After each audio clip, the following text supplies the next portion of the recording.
Welcome to the EST Hangout. This is the EST Hangout, and today's guests are...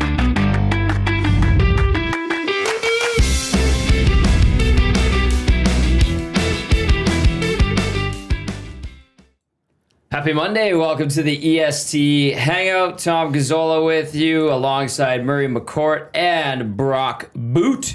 Boys, welcome to another week of fantastic programming here. The last one without Matthew Awanek. For this holiday stretch. You'll get other holidays in the future and you'll be on your own again? Yeah, that's scary. That's a scary proposition. You've watched me scramble to get all of this set up. You're laughing, Brock. I'm enjoying watching you do your thing right now. Oh my God. I'm not a technical guru by any means, but I try. And I think we're doing all right. We're up and running here on the Hangout. You can text us 780-218-9999. You can get to the nasty chat as well. If you're watching on YouTube, hit the like, share, subscribe button. We appreciate that. The EST Hangout brought to you by Sentinel Storage. I do this with everybody who hasn't been to the new studios, but was at the old ones. What do you think? Well, Murray, I do my show here. I guess it's just I'm here every week. It's all good. This is a question to you. It's awesome. I'm loving the wall. Everything's, it's like we were saying before, it's a work in progress, but it's already elevated, I think, on the old spot. So did you even get the full tour? Were you down? No. I think, we may have maybe buried the lead a little there, but you'll have to give me the royal tour afterwards. We were but too busy yakking to give. I should have given you the tour of the place. We should have saved it for the podcast, I guess. There you go. What do you do? We'll get you the tour. Okay. We had guests dropping in. Like when I got here, Murray was up. Were you just sitting here in like darkness? Well, I was starting to help you out. There were some chairs in here. I moved some chairs out. I don't know what's going on with the chairs. I turned the lights on in here. I didn't turn them on out in the entrance. Yeah, no, we got to figure it out. But you have a key, right? No, I don't. I always got to text YouTube Trev and say, "Hey, Trev, I'm here." Gazzola's late again as usual. I was on time. Well, you were on time, right on time. But usually on time is 15 minutes before you're supposed to. Your real time. That's just a guideline. Okay. So I was here about 1:45. Okay, I got here like 8:46 or maybe 8:47. Brock was already in the parking lot too. Yeah. Wow. The host was the last to arrive. Yeah, shocker. Yeah. I mean, he is known for that. He did say, I think he said 1:45, and he was on time. We were early. Right? Yeah. You guys were just very, very tardy. I was not. So. Well, you're used to it. You got it all figured out. Well, we're up and running, so we're good to go. All right. Lots happened in the Sunday nighter. I don't know if you guys watched it, but there are no unbeaten teams in the NFL. A preseason is in the books. We've got the NHL season right around the corner. Connor McDavid. Elliot Friedman says he'll let the Oilers know one way or another what his plan is in the next day or two. The Oilers are off today. They're not skating. They got the day off, so we won't be hearing from McDavid. Sounds like we'll probably hear from him and Draisaitl Wednesday morning prior to Game 1 of the regular season. 2 days away from the regular season. Brock, you worked for the team for a lot of years. You know those guys. What's your sense? How are you feeling about this? Oh, man. I was thinking about this actually just yesterday. Probably not the most popular opinion, but I've kind of just come to, you got to learn to let go of things sometimes. Ooh. And like, as much as we all want Connor to be here, I've kind of just come to the point where, he has earned the right to make whatever decision he wants to make. I'm not a big believer in if someone wants to be somewhere, they'll be there. And, right. And if, ultimately, if he comes to that decision, he needs to go through his process and get to that in his own way. And I totally respect that. That being said, obviously, like for the fans, I get it. Like I totally get it. But just maybe everyone just take a breath, let him do his thing. And hopefully, if and when he decides to stay, he's going to, be at a place where he's like 100%, this is what I'm doing, because no one wants to be in a situation where they're making a decision of that magnitude and not feeling sure. Mm-hmm. So you're like Will Ferrell and old school in the locker room being, everybody just be calm, okay? Yeah. We need to relax. I don't know. What's your opinion going to be in 3 days if he's still not signed? Once the season starts, if he's still not signed, are you still calm? No, of course not. Like I guess it just depends if you're looking at it from the perspective of a fan or as someone who's just like more of a human level. What if you're Stan Bowman in 3 days and he's not signed? Oh. Once the season starts and if it hasn't happened yet, it does seem a little more and more John Tavares-esque to me. But that's not good. no, I don't think it is. That's good. really not good. Murray? Or Mitch Marner. Or Mitch. Yeah, I mean, there's some. That one I think is different because I don't know if the team had the same. Like I feel like both sides of that relationship were kind of in a weird place. Yeah, that frayed, didn't it? Yeah. At both ends. But yeah, I don't know. I've certainly not gotten a sense that like I don't feel like he doesn't want to be here. I just think there's a lot that goes into that decision. So I don't know. I'm trying to just like ride it out as a fan. And if you're Stan Bowman, you have to plan for all outcomes anyways. Yes, so absolutely. No, at least you should. A good GM would do that. I would assume that they're doing that But too. that's the question. That's a big question right there. He isn't a good GM, so. whoa. Well, and background, Murray is a big Blackhawks fan. So go ahead, Murray. The floor is yours. Wow. Hey, if this doesn't get done, I mean, you got to point the finger right square at Bowman. I mean, he was a crappy hire in the beginning. He's a crappy hire now. He's going to be a crappy hire forever until they get rid of him. I mean, it's simple as that. But I don't know, like, every minute that this goes on that he doesn't sign is getting scarier and scarier. And why? What is the process? Why is he taking so long? And I mean, you can knock around every idea in the planet, but I mean, I'm going to point my finger right at Stan Bowman as part of it, probably a big part of it. But the other piece that you just got to look at, and you guys can share your opinion on this, but how long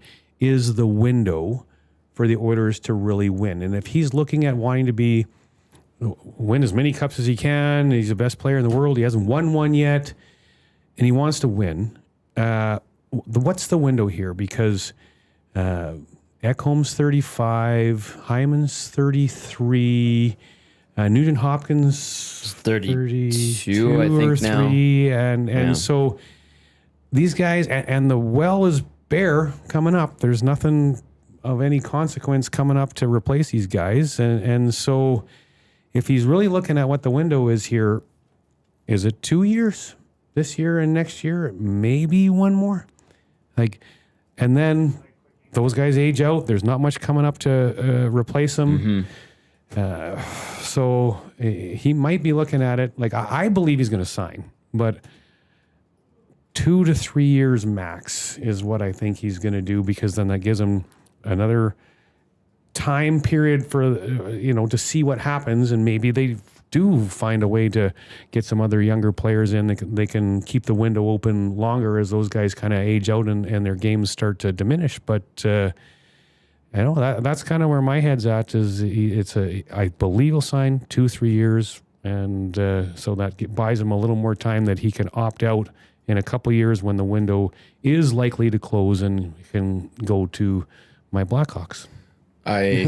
It's kind of interesting that you're mentioning that the well is dry, and you have your opinion on Stan, and that's okay. But it wasn't Stan who didn't get the Holloway deal done, or get some of the younger deals done that would have changed the complexion of probably the team now. Mm-hmm. That was the previous regime, and I think he was kind of handed a unfortunate situation with the Holloway situation with the broker thing. So it's been kind of building towards this team getting older for a while now and trading first round picks. But Savoy, from what I heard, looked okay in the preseason. I didn't watch a ton of the game, so I'm not going to pretend that I watched every minute of it. He didn't miss a lot. And Ike Howard, I know, scored one goal for sure that I saw. I'm kind of revealing that I didn't exactly pay the most attention to preseason. When you don't work for the team anymore and you're doing your job, it's kind of like, what happened over there? Well, also, I mean, it's just to watch Stanley Cup Finals games and then get amped up to watch preseason a few months later. Yeah. I was still at a place where I like wanted to disconnect from it. Like, Yeah. talk to me when the games start to matter and we really see the teams start to come together, and then we can have like a meaningful conversation about where they're at. But it's The players are like that too. I mean, they was 2 Stanley Cup Finals in a row. I mean, Did you see them in Vancouver on Friday? They looked like they're apathetic towards the rest of the preseason absolutely too. they are, yeah. But okay, I'll say this: Jeff Jackson's he's got to wear some of this too. I didn't love the Stan Bowman hiring. I just my question was why him. But those two are in tandem, so I think Jackson should get some of the onus should be on him a little bit as well as Stan Bowman, who's he's the tip of the arrow on this. In the preseason, Murray, you're right. Like the cupboards look starkly bare when it came to the pipeline for the Oilers. But I think one of the few things we could have learned in the preseason, having watched them, was they actually went out and got some decent signings and guys that might be okay. The cupboards aren't as bare as they once were, or as much as we thought they were a few weeks ago. Szymanski looks like he might be able to play. Klattenberg's interesting, but if you hit on like one of these guys out of like 5, there's a level of success there. They signed that Leppinen. He looks like he's going to be all right, but what's he going to be? He's a little bit older. He's going to be playing for the Condors. Bo Akey had a good camp. I like his game. I think he might surprise some people and get in some games with the team this year and maybe bump a guy out of a spot. He could. Well, sorry, I said Bo Akey. Regula had a good camp. Yeah. So, there's pieces there where it doesn't look as bad as maybe as we thought going into training camp, which is a small win, but it's a win. So, yeah, it is on those guys to get it done. Okay, so I got a question because a lot of experts are saying the Oilers have a top 3, top 4, top 5 D-core in the league. I think that's ridiculous. I think that's ridiculous. Like, okay, Ty Emberson, who wasn't good enough to play a single game in the playoffs for last year, is slated to be in their top six. Alec Regula is slated to be in their top 6. That guy has never shown that he's more than a 2-3 guy in the American Hockey League, but now all of a sudden he's good enough to be in the top 6. I think the answer is no to that question. I think he needs to go play in the minors. Exactly. So if those 2 guys are in your top 6, the Oilers are not a top 5 D core in the league. That's a fair statement. Not. That's a fair statement. Regula has 22 NHL games under his belt with the Blackhawks. Yeah, and there's a reason he's not there. Yeah, well, I mean, he's coming off a torn knee and rehabilitated it all last year. The Bruins had a plan for him. Stan Bowman went and plucked him off waivers. Obviously, the Oilers need to make sure he doesn't get, plucked back off waivers. But we'll see where that goes. So it's interesting. Ty Emerson is coming up on 100 NHL games under his belt. That's a work in progress. Yeah. The other defenseman, Wallman's hurt. That's concerning. They just said yesterday that he'll probably miss the game on Wednesday, and Janmark's out for a couple of weeks. So this is not too alarming, but it's not good right out of the gate. I mean, in my opinion, we've watched over the last few years, they just have to hang around for the first bit. Yeah. Right? Like that's the team that is going to be starting game 1 is probably going to look nothing like the team that's starting game 70, right? So again, I'm trying to bring the zen, the zen energy. It's all going to be okay. It's going to work itself out. They got the best player, probably best 2 players in the world right now. Yeah. Yes. Worry about next year. Yeah. When the time for that is, but like for the time being, just enjoy the ride. It's part of the fun. It's there's a lot of people that are a little verklempt.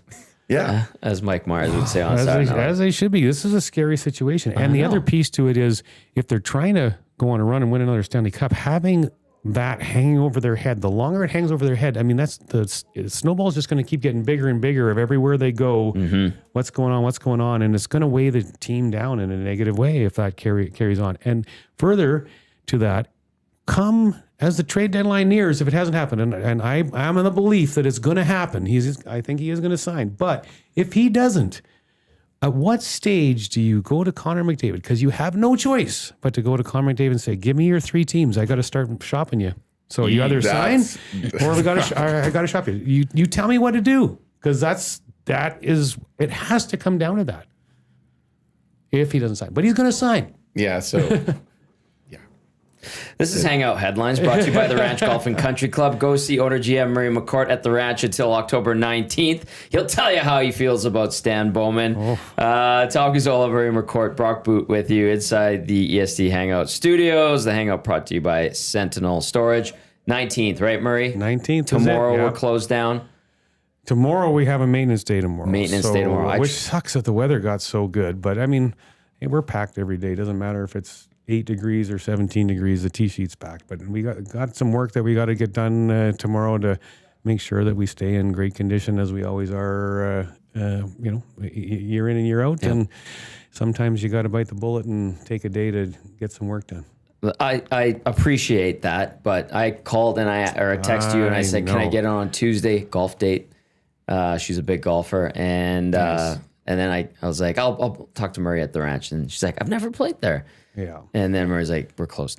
I offered you Monday, I offered you Wednesday. I'm like, but Tuesday was our only day. I was so excited when you texted, because you texted me a few times this year. I'm like, "Oh, sorry, tournaments. And then boom, tournaments are over. And then one day you ask for it, it's like, "Oh, for crying out loud, Tommy." It's okay. Any other day. I know. That's why you're the best, Murray. But she actually, she's very impressive. But she's got way more connections in the golf world than I do. So she took care of it. Where are you going?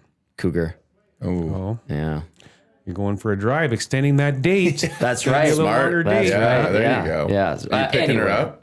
Hey? Picking her up? No, we're meeting there. You're meeting there? Yeah. What, Brock? That's a lot of fun. That's man, I was thinking too. Guy just loves burning fuel or doubling down on. That's 50 minutes each way of extra time you could have spent together. Yeah. I didn't think of it like the that. Ball. Well, somebody has to work tomorrow and then go straight there and meet up. Oh, she could pick you up here. I can suggest that. I think you should. What's her? I'll text her. Let's get a group chat going. We'll initiate. Yeah. Actually, you might even know her, Murray. Well, you sent me pictures of her the other day. Oh yeah. So did you know her? No. Oh, okay. Because she's like very prominent. Like.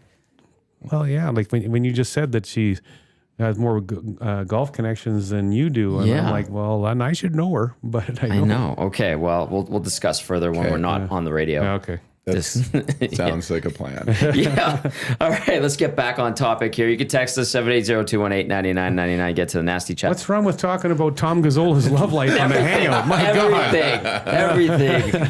I'm a glass box of emotions right now. Maybe we'll reconvene later and discuss it. Okay, if you didn't catch it, on Elliot Friedman's 32 Thoughts, the podcast, here's a quote from it. Reading the tea leaves here. I do think that McDavid wants to give the Oilers clarity before the season begins by either signing or explaining why specifically he wouldn't sign. So I think we're going to have an idea one way or another in the next day or two. The Oilers are off today. The players are off, so that you won't get any updates out of them. And then it sounds like we as the media will talk to McDavid on Wednesday. So it's gonna be a nice lead up to that. So I'm assuming that's going to be kind of an ultimatum in terms of, because they don't want it to be a distraction either, right? Right. So it's got to be. It kind of feels like it's got to be the decision almost in a way. That's what I feel like. Because no one wants to go into the season with this hanging over their heads. And he shouldn't either. Well, he said, he said he didn't want to. Yeah. It has lingered to the end of training camp. Like every single day, he's going to get asked about it. Right. Yeah. If he doesn't, unless he just says, you know what? I've told him I want to ride out the season here. I don't want to get traded. I want to try to win a cup here, and then I'll decide next summer. And if he just throws that out there, I mean, oh my God, that would, but. That's chaos. I mean, that's clarity, but it's chaos. Yeah. They're in New York City next week. And not that New York media is the same as Toronto media, but there's a lot of media and prominent media there. Like if you're ESPN, you can easily send a reporter and a camera person to MSG from Bristol, Connecticut, or wherever they are located, and you can get it out there nationally from a U.S. standpoint. And obviously, I think people from Toronto, if they wanted to, they'd send him to New York. That does happen to get some clarity so they don't have to come all the way out here. Yeah. So I don't know. I think it could be madness by the time they get to MSG next week. Depending on what happens. Yeah. Yeah. But the Canadian media in Toronto is just loving the drama. Of course you know them well. Yeah. You've traveled with the team for 6 years. There's an outcome that I think that they want to have happen that I don't even want to say out loud. As to 31 other teams want that same outcome. Yeah. You can't tease like that. Yeah. Okay, we got some texts. Yeah, what's the text? Let's go to Deaky Sparks Let's go to the texting people. us. Yeah, let's go to the people. The inbox 780-218-9999. Brought to you by Paris Jewelers. Deaky Sparks says, do you guys think he looks at his situation similar to Crosby, but minus the cup? He doesn't want to be an older guy on an older team with almost no chance of anything. Whoever wants that one, take it from Deaky Sparks. What you got? Crosby is a lot later in the cycle. Yeah. And that is inevitable. Look how long the Pens were able to maintain their window. And they had to kind of retool, and they had like some seasons where they didn't make a cup final, but they were able to do a lot of stuff on the fly with just smart moves and, just finding gems. It is possible to do. And going to Europe, like Thomas Eck or some of these guys who maybe have high upside and you don't need a draft pick on. So I would say, of course, no superstar player wants to wind up on a team and be, this high-level player on a team that's not ready to win. But that's just a life cycle. That's just natural. I don't think you can avoid that intentionally. Otherwise, you're just going to spend your whole career hopping around to all kinds of places and not ever really get anything done. That's true. That is a good point. You look at that situation, and it's at a completely different stage, but it's so similar. Crosby and Malkin, Connor and Leon, and Pittsburgh even still, now they're still trying to hang on instead of make the decision to rebuild and trade those guys and get some assets and move on. But, that because sure, in 6, 7, 8 years, Draisaitl's going to be how old and still under that contract. If 37. McDavid signs for whatever here long term, then those two guys are going to be Malkin and Crosby, like old at the twilight end of their career, and rebuilding a team that should be rebuilding and have moved on from them. So it is an extremely similar situation, just at a completely different stage. Because let's call a spade a spade. The Oilers had the decade of darkness. Now they're at the top. Yeah. Knock on wood, they can get a cup or two out of this, but there's the other side of it's coming again, and it's going to be another decade of darkness. That's the way it works, ebbs and flows of the teams. Just ask San Jose and my Blackhawks right now. You're very cynical, Murray. I think we need more optimism. Well, He's a realist. You're it so is. pragmatic. That is the way it works, though. Teams have their ups, which the Oilers are in right now, but there is going to be a down on the other side of the up. That's just the way it works. Yeah. One guy, when you were describing, like when Brock was talking about bouncing from team to team, and not a lot of guys do that with success. One name that came to mind that actually found success after a lot of trials and tribulations was Marian Hossa. Remember, he went 3 in a row, right? Yeah, he went Ottawa, Atlanta. Would he go Detroit, Pittsburgh, Detroit, yeah. and flipped losing in those ones. Then he went to the Hawks, and then he finally won a bunch. But it took all those. Yeah, there you go. Little dance for those listening. Murray's doing a little jig. Three Stanley Cup wins. But that was one guy. Remember, it's like, well, remember the Hossa situation here where they made a big pitch? Yeah, they did. And that didn't work out. I would, with all due respect to Marian Hossa, who I do not personally know, he's not he was a super high-end skilled player, but not the heart of the team captain. True. That's an entirely different kind of player in my mind. European guy, put up a ton of points and kind of just chased the wins and the money wherever he could. Yeah. It's such a different scenario than one of your preeminent players in the league and the captain of the team and like the heart and soul of being a leader here, and just obviously having I know Lauren has a business here. Like there's just a lot more going into something like Connor than Marian Hossa ripping around. Yeah, that's a fair point. It was a pretty similar scenario that happened last year with Rantanen too, right? Oh, right. That's yeah. I mean, is Rantanen Connor McDavid? No, but where would Rantanen be? It's maybe 5 to 8 best forward in the NHL, maybe somewhere I think in that's there fair. would be He's in fair. that. So he's not Connor McDavid, but I mean, you look at what happened. Colorado, the contract was coming up. They made a move. Carolina. Weren't the Oilers also in on Rantanen? Was that ever confirmed? Or was Yes. Yeah. They were interested. Rantanen was open to it. They would have given him the contract, supposedly, that he wanted. However, they didn't have the assets to make the trade with Carolina, so it died as soon as the call went to Carolina. So, sure, there was interest, but did they really get anywhere with him? No, not really. So, I would have been very curious to see how the money would have. you'd bye Bouchard or bye Darnell if you can get rid of that contract. But so sure they were interested, but how close did they actually get? Not very. Yeah, I think there was a lot of interest in him, but there was at that time of year, and that's the same issue that we're not going to get to with Connor. But small chance it could. I mean, the value, if people think that they're going to get 5, 6, 7, 8 pieces for him, no, they're not. I mean, the Oilers are in between a rock and a hard place. This is not the time. Nobody has salary cap space left, so teams will find a way to try to make it, but some teams can't. Like there's a number of teams that could actually make a deal for Connor with proper assets and cap space is minimal. Where if you could make a trade of that type of magnitude in the summertime, where the teams have time to be able to maneuver money around, it's not now. So if it gets to that, it's not. I mean, you look at Stankoven and a couple of firsts. That's probably pretty similar to what the Oilers would get for Connor, maybe a little more because Connor's better than Rantanen. But I mean, that's they are in a bad spot if he's going to put him in it.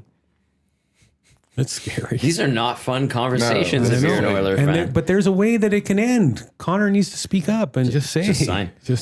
Sure. And if it's 1 year, 2 years, 3 years, 8 years, whatever it is, just do it. And then no one has to have these conversations anymore because the clarity is there. It's driving people crazy. We're getting back on the Zen train, guys. I'm going to keep. You're all about the Zen. Don't worry about it. I like it. I like it, Brock. It's going to work itself out. Just trust Connor. He loves the Oilers. He loves the city. It's going to be okay. There you go. I mean that. You know that. Yeah, I do. know that. I just I don't know. It's just going to work itself out. Okay. I like this. I get that that's boring radio, though. So no, that's fine. So, okay. So it's going to work out. What's the contract? How many years? How much money? I don't think it'll be an 8-year contract. I think that's out there. So it's kind of like a 3-4 year deal. That probably takes the Oilers up to the window that you were talking about where it's feasible to kind of remain as a contender. And then what would Leon have left on his deal? Like 4 years, 3 years? Yep. And then maybe that's a situation where maybe that's the time the team kind of needs to retool. You have a 3-year deal left that you could actually trade maybe Leon in that summer and Connor leaves. You can fully stock up on stuff. Everyone can be happy and shake hands and the team can kind of like restart their cycle. That's a total hypothetical, but to me, that would make sense if it's a 3-year deal and then you kick the can down the road, try to win a couple more times and then see what happens. Kenny Holland kicked the can down the road a bunch of times because he knew he wouldn't be kicking around. That's an interesting point, though, because if Connor signs for 3 years, then that would leave 5 years left on Dry's contract. Because he signed an 8-year and it kicks in this year, right? This year. Okay, yeah. Okay, so if there's 5 years left on it, at $14.5 million in 3 years, it's a bargain. That's going to be the bargain. Like Right. the assets that you could get for Leon Draisaitl in a trade in 3 years would be unbelievable at what the value contract that So would be. even in if 3 Connor years. walked at the end of his contract in 3 years, Just to re-emphasize, this is all hypothetical. Purely hypothetical. but these are, I mean, these have to be the same conversations that the Oilers brass are having. You would think. It's like we said earlier, you have to plan for all contingent outcomes that could happen, and and that would be one of them.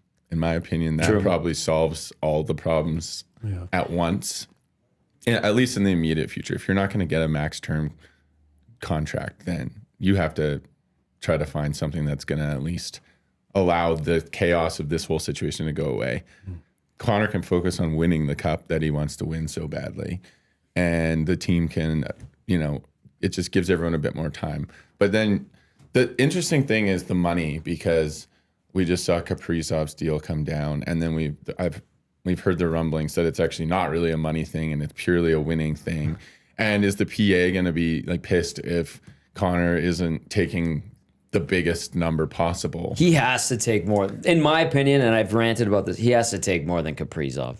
Like, for him not to be making more money than Kirill Kaprizov is a joke, in my opinion.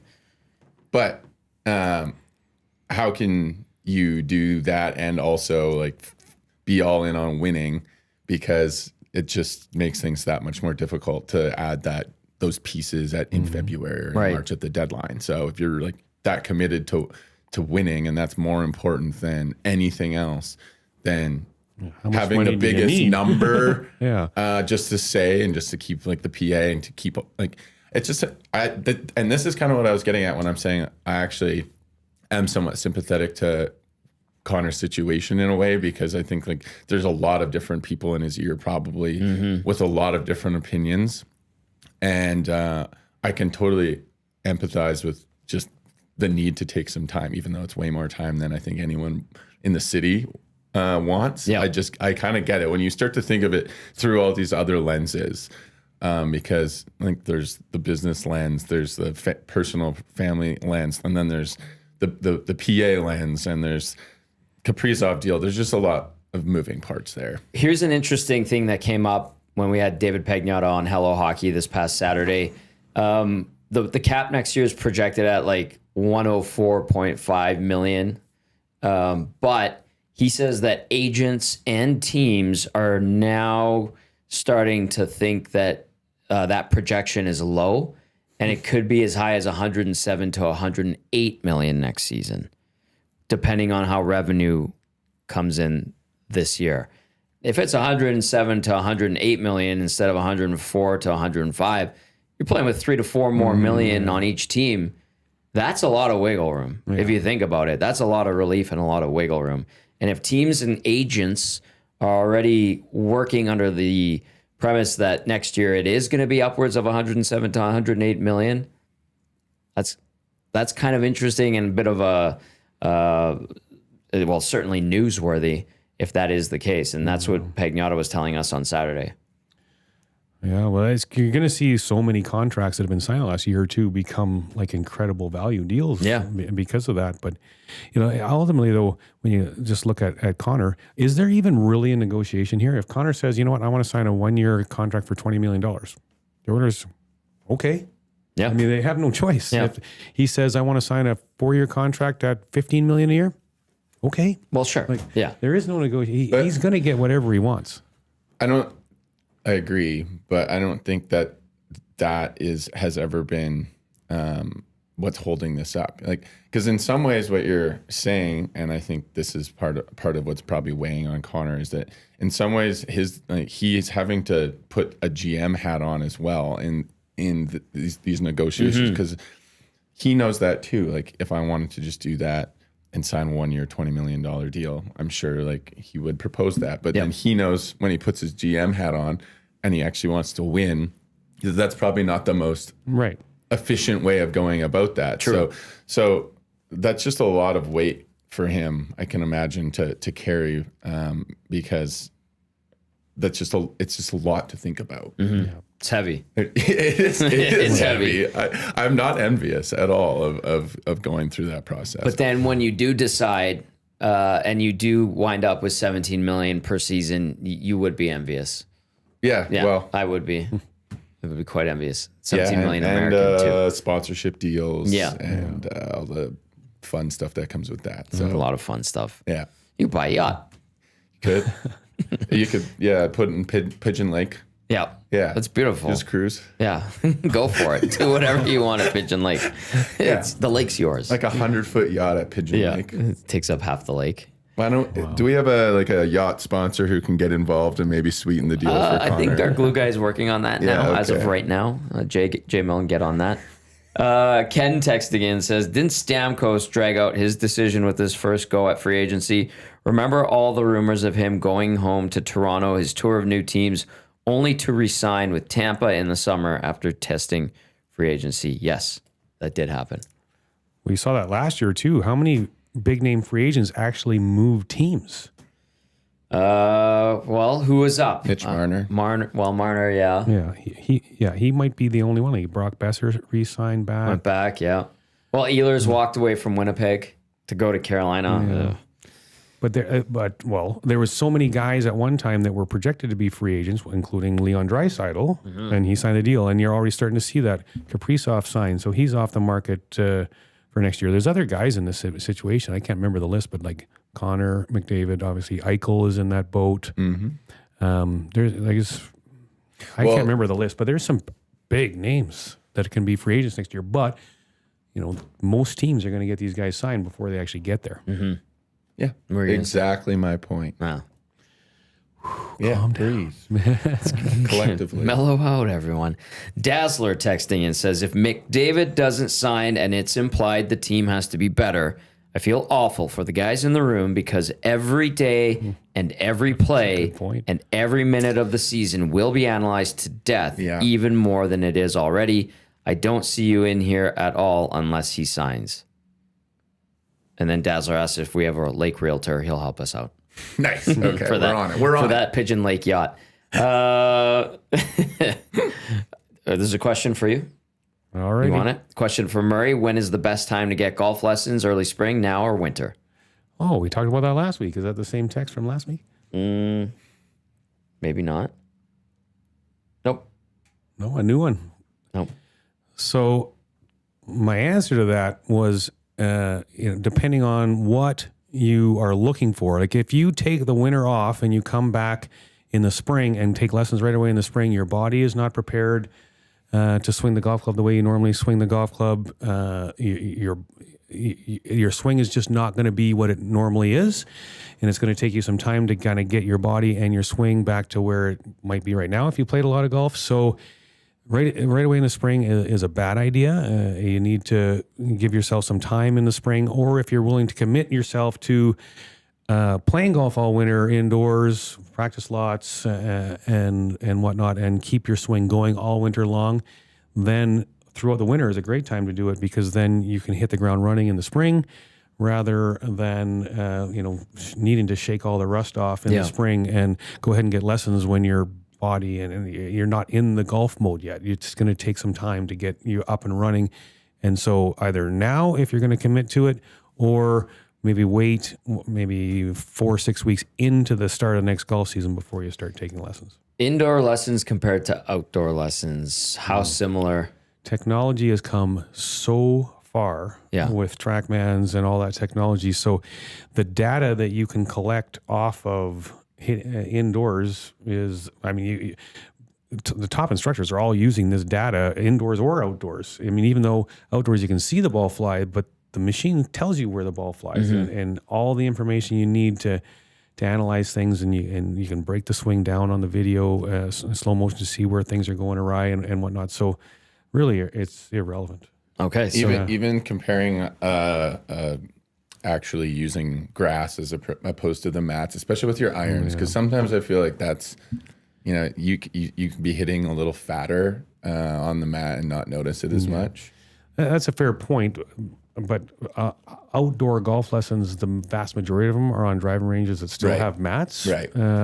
Like there's maybe 3 or 4 courses around the city that have a good quality grass driving range, and that is a great point, because it's hitting off of a mat is not the same as hitting off of grass. That is 100% accurate. But when it comes to a lesson, when you have a perfect lie on the mat every single time, I mean, if you're working on things, that's, it just makes it a little simpler, a little easier for you to get the repetitiveness down, because you're not worrying about a bad lie per se. And even if you are taking lessons on a grass driving range, you're not going to step on your ball a little bit or put it in a little longer grass or stand with your feet this way or this way. You're still going to have pretty much a perfect lie as best you can, and a fairly flat stance and whatnot. So, but I get your point about when you're out playing on the golf course, you can. Yeah, it's a little different. Yeah. Yeah, it's not perfect every time, that's for sure. Which courses in the city still have the grass driving range? Corey. Do they still? Does, Red Tail Landing. Yeah. Some of the private clubs, like Windermere, has an absolutely outstanding driving range. Some have mixed, like Mayfair has mixed mats and grass. But I'm trying to think of other public courses. Colonial has a grass driving range, but it's pretty small. It gets pretty beat up. But best practice facility, you can't not talk about the Petroleum Club. Right. Petroleum Club's practice facility might be the best in Alberta. And if it's not the best in Alberta, it's top 2 or 3, but it is phenomenal. Like the first time I saw it after they built it, I'm walking out there and my jaw is just on the ground. I'm like, this is amazing. What did they do out there? I have never been out there. Oh, well, their practice area, not only do they have the biggest grass tee I've ever seen in my life, that they, how a lot of grass driving ranges you go and like you're trying to find some grass because it's just divots after divots because they don't build a big enough tee box. Well, Like Petroleum's long enough, long and wide deep, enough. I guess. Yeah, both. And then You have move the space. ropes and just kind of let it come. Yeah. And let it heal. But if it's not big enough, that's why a lot of golf courses have some grass and then the mats, because then you can keep it on the mats for the most part, and then maybe you're having a big event, club championship, guys want to practice on the grass and you move it up there then. But Petroleum Club's driving range, their tee box is so big that they would never have a problem with that we're talking about. And then on top of that, they got bunkers out there, great big huge green. They have 3 holes. Really? They have a 3-hole loop that you can just, if you're a member there, you just go and practice and play 3 holes. So what a great thing for juniors to get to use, for newer golfers or whatever. Yeah. What an incredible thing to do. Or if you're not playing, go practice a little bit, hit some chips and putts, and then go play 3 holes. Right. It doesn't It take kind you. of bridges the gap between the range and actually playing. And Right. you have like lower Good point. stakes, and you can go out and practice. The time some of commitment. like you said, with the shots where your feet or the ball's above or below Yeah. you, and like those are just not things you can practice on a driving range. No. And then you get out there and hole 1, you're the ball's 2 feet below you on the side of a hill, and it's like all that time I spent on the range means pretty much nothing for this next shot. What do I do with my shoulders here? I don't remember. Well, and the other piece of that too is you're talking about lessons for the teaching pro to work with you on the driving range, but then go out, play 3 holes with you, and you have some of that stuff, and you can talk about strategy and course management and things like that.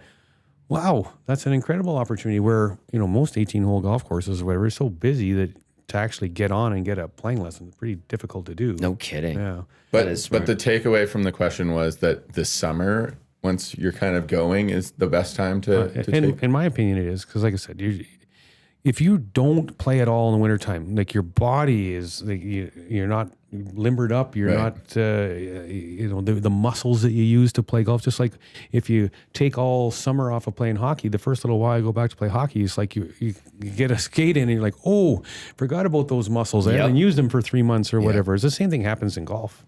Very true. The golf muscles just don't get used, and it takes a long time for you to. So you're just not swinging the same way.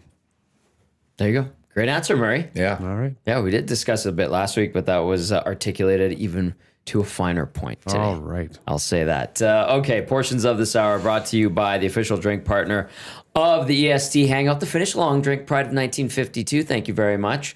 The 1952 Helsinki Olympics is where it debuted, and the Finns love it, and they've shared it with us here in Canada and Alberta, and you can get it at Rogers Place. It's become very, very popular.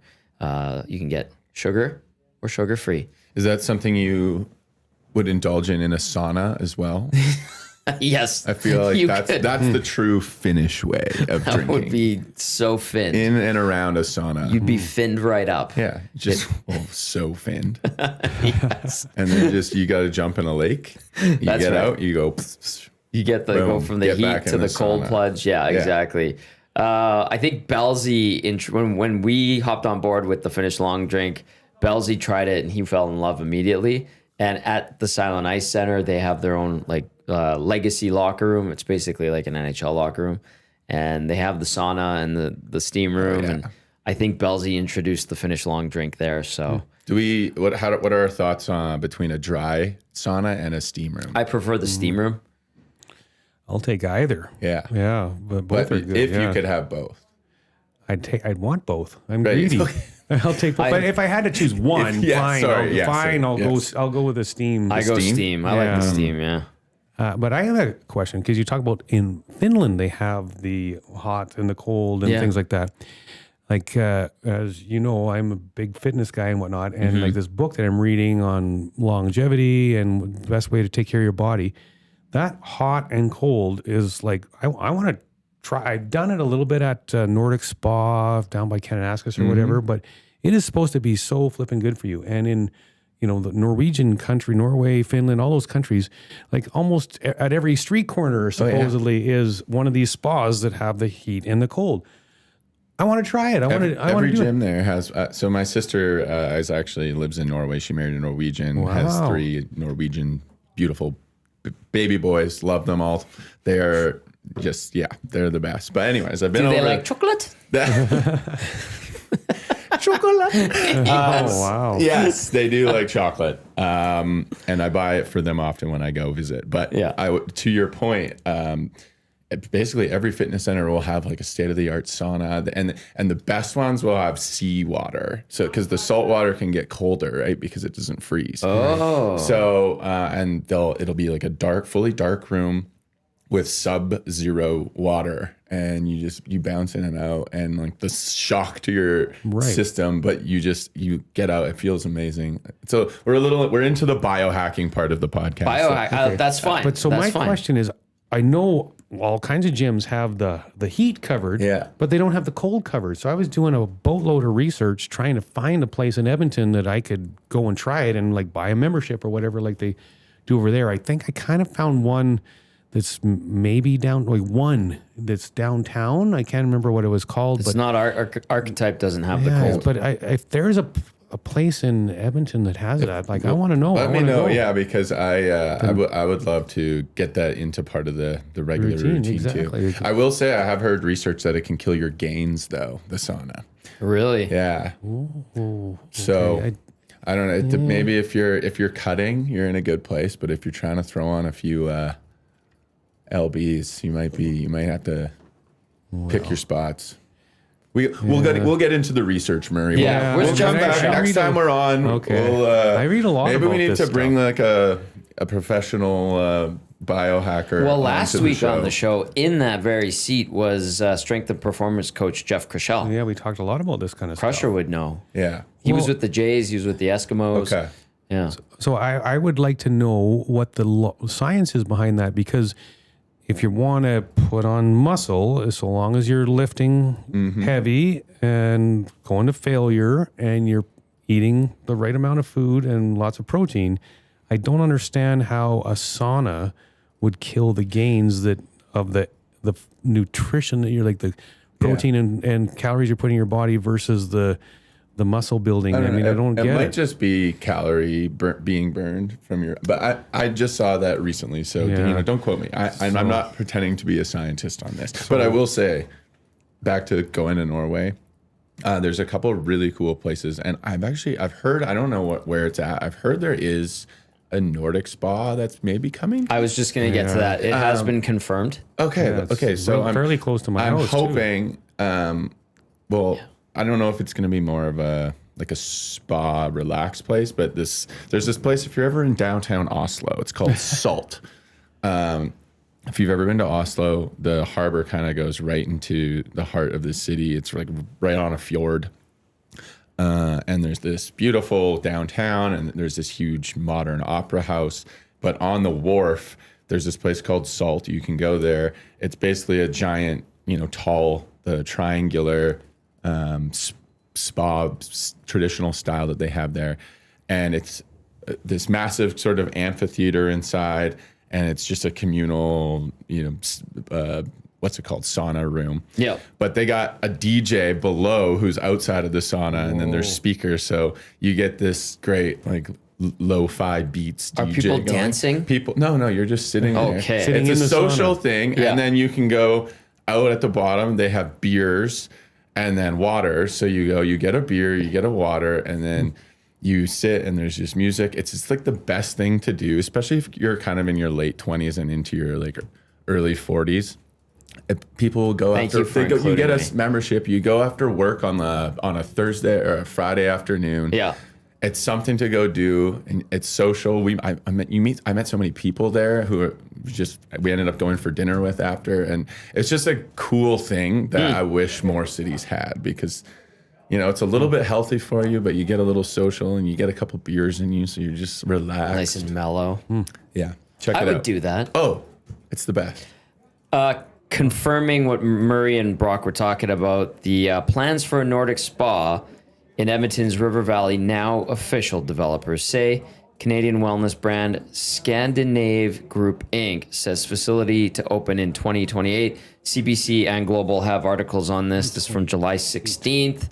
Edmonton has been selected as the location of a new spa that promises to make us secluded corner of the city's southwest a destination for cold plunges, steam heat, and silent relaxation. Amazing. 2028 though. That's okay. The city's first Nordic spa is slated for construction in Brander Gardens, overlooking the North Saskatchewan River. I don't even know what. It's in Riverbend. Oh, okay. Like old Riverbend back in there along the river. Yeah. 2028, we will be able to celebrate Connor's next extension in the sauna. Oh. I see what you did there.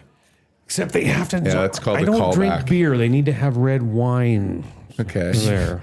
They have a corking fee. Just bring your own bottle. Hey, maybe. Yeah. And a straw. Hey, Perfect. no problem. You get one of those Stanley cups or whatever. Yeah. So it's a go. $121 million facility.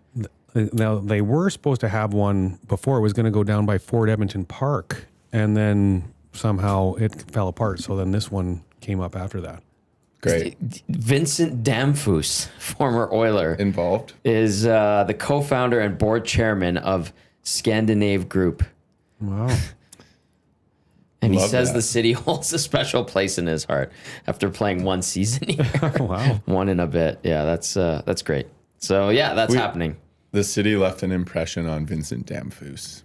I'm glad it did. Yeah. Otherwise, we wouldn't have this spa opportunity. The world works in mysterious ways. It really does, Brock. 1 minute you're playing for the Oilers, the next you're building a Scandinavian spa in the River Valley. Harkening back to your time as a member of the team 35 years ago. In a meaningful way. Yes, yes, very much so. Finding a way to spend your millions of dollars that you earn playing hockey. Yeah. Well, exactly. If there's a membership option, I'm probably interested. There will be, but in the meantime, can't they just put up a smaller one in South Edmonton that we can buy memberships to and go and, whatever it is, 20 minutes in the sauna and then 10 minutes in the cold and then go home. I want perfect. this I'm DJ in. beer combination thing. Well, of course you would. You're a party animal. They No, could, I didn't do anything this week. cut a hole in the ice and obviously make it safe. Like there's, engineering netting or these days. something. And then you could just jump right into the Sask. A Ew. glass of the Sask. Okay, I have a lot of concerns, bacterias and whatnot. Well, we can workshop it. Okay, we're gonna have to workshop this. We're going to That's workshop why it. it'd have to be the dry sauna over the. Was it a dry sauna? Yeah, Okay, yeah. dry. Then you don't have to worry about it as much as if it was like Steam water room, steam yeah. room or whatever. Yeah. Yeah, no, they don't do the wet steam rooms as much. I think they're more into the cedar. Yes. They anyway, they have a nice sauna at the Westin in Calgary now. They just rebuilt it. It's beautiful. It's very, very hot. But do they have the cold? You need the No, combo. they did not have the cold. The pool was cold by the time I came out of there, though. Speaking of this Nordic theme that we're on for the time being, as we are in the portion of the hour brought to you by the Finnish Long Drink, Tiki Sparks also adds, if the Oilers' window is mountain climber from Price is Right, yodeling his way to the top, how many more years until the cliff? What say you guys? Well, okay. What's the story? Do you not remember Mountain Climber? On Price was Right. That's so funny. They were talking about that on Nielsen show. I was listening to it this morning. They were they were even doing the yodeling. Dusty and LT were. A mountain climber climbs and it yodels, and you have to get as close as the top without going over. Okay, for your I wasn't a prize, big and then Price if it is Right goes guy, over, you so I'll lose. leave this one to Murray. Well, but I already kind of answered it. How the window of the Oilers to be a legit contender is how long? I'd say 4 years, as currently constituted. But So- that might be maybe. But I don't know. You know, just looking at the timing of everything right now, that seems reasonable to me. Yeah, I'm gonna say. Well, like I said earlier, 2, maybe 3. Yeah. That's I just when you look at some of the ages of the guys. I mean, like Ekholm already 35. Like there's already last year you saw injuries starting to creep up with him. He's not going to be like the top defenseman. Yeah, maybe not at all anymore. No, it's slow decline, yeah, right? It is going to be a Fade. decline, and I just hope it's not a cliff. I hope And he's yodeling on the way up. yeah, Lodi, that he just doesn't fall off a cliff, and that he's still got some game left for with him, and because there is talk of an extension with him for a couple of years. That'd be, Sure. be great at reasonable money, but Yeah. so long as he can still contribute. But him and Bush, yeah, boy, I think you're going to need to start putting him down the lineup as he keeps aging, and get him on the second pair, and then eventually the third pair until he retires. Yep. I don't know. I just think as long as you have Leon and Connor on the team, that you're just competitive Yeah. by nature. Yep. And if one season, you need to load up on some forwards at a deadline, or you need to get creative, then that's what you do that year. And are they going to make the cup final every year? Probably not. But Are you in the mix though? even the best teams in their strongest parts of their window don't make the cup final every year. It's true. just really hard to do. There's so many things that need to break the right way, and injuries that don't happen. And so what was it, Ken Holland, who would always talk about just getting there, getting into the dance, and Yep. then who am I to think I have more figured out than that guy, because he did it for a long time and did it very well. And that always stuck with me. Mm-hmm. You just got to get into the playoffs, and then anything can happen. That's true. And obviously you never cheer for injuries to happen to other teams. I always want to see best on best all the time, but things happen, and sometimes they go your way and sometimes they don't.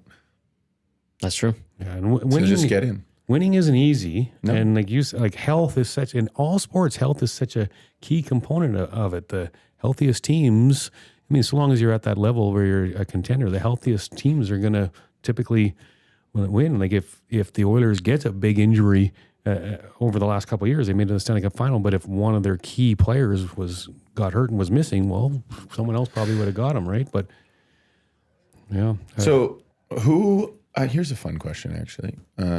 What teams in the Pacific are you two expecting to see changes with, in terms of which are the teams that made the playoffs last year that you see maybe not this year, or which teams who didn't last year could you see taking a step and shaking up the division? Two teams stand out to me that could step up. I don't think this first team will make the playoffs, but I think they're going to be a thorn in everyone's side. That's Anaheim. I think they're going to be a tough out every night, and they're going to physically dominate you because they're big, they're mean, they're young, and they have some skill now. And then the other one that I'm optimistically curious about, for whatever reason, is the Calgary Flames. I think they're pesky too. And I think they have enough, if they play with enough gusto, and Huska has them believing, I think they could be competing again for a wild card spot, maybe not chasing it as much as they did last year, where they tied with the Blues and just lost out because of the tiebreaker. But those are the two teams, in my opinion. LA, I think LA got worse with Kenny Holland signing a bunch of old Oilers. there's another big name, Kempe and Kings. He's Yeah, he's raising going at to the need end a of the new year. deal. Yeah. Well, you're going to have a bunch of money off the books when Kopitar calls it a career after this season. I think Edmonton and Vegas, on their rosters, got weaker, but I still think they're the class of the Pacific. And Vancouver, I feel like, is in no man's land. San Jose doesn't matter, and neither does Seattle. They're irrelevant to I'm me. kind of with you. That's you talk about just getting in. It's pretty hard for the Oilers not to get in. Yeah. Because outside of Vegas, those teams will finish 1-2. I think almost assuredly. I don't love Calgary. Yeah. I mean, they work hard, but and part of that's biased because I hate Calgary. Man, I do get it. Yeah, I mean, Oilers are my number 2 team, not my number 1. But in that regard, I hate Calgary. So I think Calgary maybe played over their heads a bit last year and in battling for that wild card spot. But I mean, Dustin Wolf, is he the real deal? He's the real deal. Yeah, you like him? Yeah. Well, and if he is, then you're right. Then maybe they could, battle for that wild card spot. But someone is going to get the. Somebody else is going to have to step up. Anaheim, maybe, but Anaheim's like that annoying fly that won't go away. Like they're pesky, and do they have the high end talent yet to put them over the top? Maybe not, but they have a lot of nice pieces that are seemingly coming together. Getting rid of Zegras was, I think, a good decision. And and they just got Mason McTavish re-signed, which I think was very, very wise that they got that done. But I don't know. Overall, I don't think there's a lot of great high-end competition for them in the division. Vegas and Oilers, they stand above the rest right now. And maybe, sometimes teams surprise, right? But I don't know. Yeah. Like LA did last year. Yeah. That's why they play the games, though. We can speculate all we want. It's the most fun part of the season because every fan base can talk themselves into the reason that this is the year that they take the next big step. And I do think Calgary is going to be. I actually think they could push to finish higher than a wild card. I think they could be like right there.